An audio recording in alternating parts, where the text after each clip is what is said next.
This is Pluto, the world we all grew up calling the ninth planet of our solar system. Or at least, that's what we were told. Because in 2006, everything changed when scientists introduced a new definition of a planet, and suddenly, Pluto was no longer one. It was downgraded to a dwarf planet. Which sounds like a demotion, but the truth is, Pluto didn't change. Our understanding of the universe did. Back in 1930, a young astronomer named Clyde Tombaugh spotted a tiny moving light beyond Neptune. And that was Pluto. And at the time, the rules were simple. If it orbits the Sun and looks unique, it's a planet. So Pluto qualified.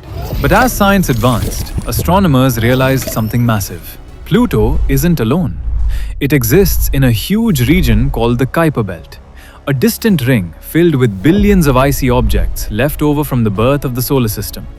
Meaning Pluto is just one of many.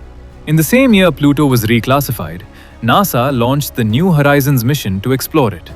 And after traveling for 9 years through deep space and using Jupiter's gravity to boost its speed, it finally reached Pluto in 2015, revealing a world that shocked scientists.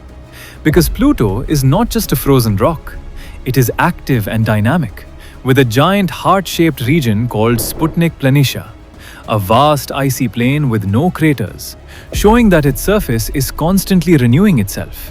Even more surprising, Pluto has glaciers made of nitrogen that slowly flow across its surface at temperatures as low as -229 degrees Celsius. Pluto also has a massive moon called Charon, nearly half its size, and together they orbit a point in space between them, creating a strange cosmic dance where from Pluto's surface, Charon would either always be visible or never appear at all. And Pluto's orbit itself is unusual, stretched and tilted, sometimes bringing it closer to the Sun than Neptune, while one full orbit takes 248 years. So yes, Pluto is no longer classified as a planet, but it is something far more fascinating, a distant and mysterious world full of surprises. And the most incredible part is that we have only visited it once. Which leaves us with one powerful question. How many more worlds like Pluto are still out there waiting to be discovered?